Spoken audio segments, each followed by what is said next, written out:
Time Sleep.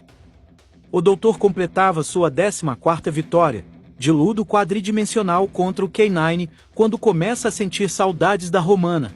K9 relembra ao doutor que eles se encontrarão quando a TARDIS finalmente pousar dali a alguns minutos. A TARDIS, porém, começa seu pouso de forma inesperada e o doutor afirma que os cálculos de K9 estavam errados, ao que o canino robótico responde negando a materialização iria acontecer. O doutor fica incrédulo com o pouso inesperado e começa seus cálculos para tentar descobrir onde chegou.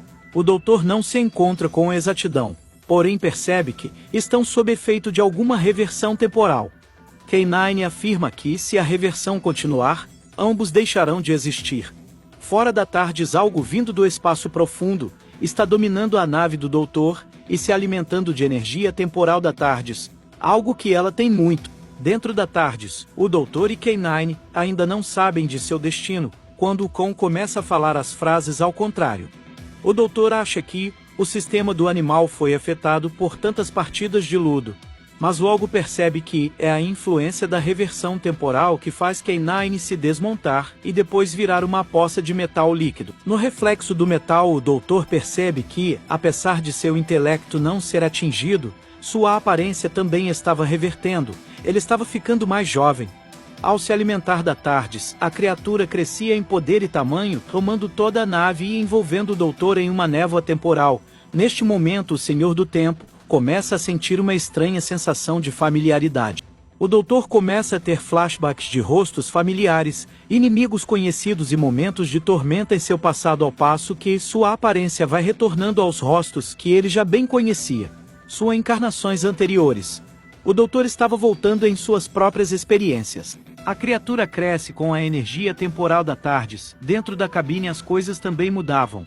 O doutor, agora com a aparência de sua primeira encarnação na série, reconhece que o interior de sua TARDIS está do mesmo modo que estava quando o doutor a roubou e diz que se aquela situação continuar, ele será tão jovem que não poderá se ajudar, e tanto ele quanto a TARDIS deixariam de existir. Os painéis já não funcionam mais, a TARDIS regressou ao momento dos primeiros testes do doutor, que prontamente se coloca a fazer aquilo que fez na primeira vez que adentrou a máquina.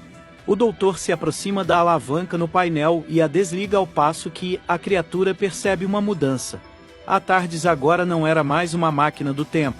Não tinha mais energia temporal para dar à criatura. A criatura que tinha a experiência de ter fome agora havia se alimentado de uma quantidade absurda de energia. Ela sentia, pela primeira vez, a indigestão de se alimentar de uma TARDIS.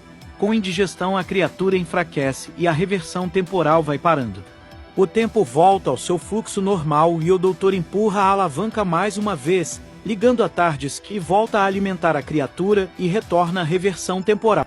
Com o tempo retornando, o doutor desliga a alavanca mais uma vez, enfraquecendo a criatura e retornando o fluxo normal do tempo, o que faz o doutor ligar mais uma vez a TARDIS, que alimenta a criatura que reverte o tempo. O doutor criou agora um looping temporal. Neste looping, a criatura vai sentindo cada vez mais dor e desconforto, até que ela para e começa a encolher. O tempo volta à sua direção normal. Os painéis retornam. O interior da TARDIS passa por suas diferentes versões e o doutor também. Deixamos o primeiro doutor e vemos o segundo e terceiro, até finalmente retornarmos ao quarto doutor. Do lado de fora a criatura encolhe e a única coisa que sentia era o frio do espaço profundo dentro da TARDIS. O doutor comemora o retorno de K9, que se espanta com a ideia de retorno, já que em sua perspectiva, ele nunca deixou a TARDIS. O doutor tenta explicar o sumiço de K9 e se interrompe ao pisar em algo que ele pensa ter sido deixado ali pelo K9. Mas na realidade aquela era a origem do problema que ele havia enfrentado e que não o afligia mais. A história foi originalmente apresentada nas publicações mensais de Doctor Who números 17 e 18 e republicadas nas edições de 1984 do Quinto Doutor publicadas pela Marvel. Essa não foi a única vez em que o Doutor retornou a faces já conhecidas. O rosto do 12º Doutor já havia sido visto em Firejab Pompey. O curador no especial de 50 anos é uma versão mais velha do rosto do quarto, e o rosto do 10º Doutor retornou para mais uma encarnação como o 14º Doutor nos especiais de 60 anos.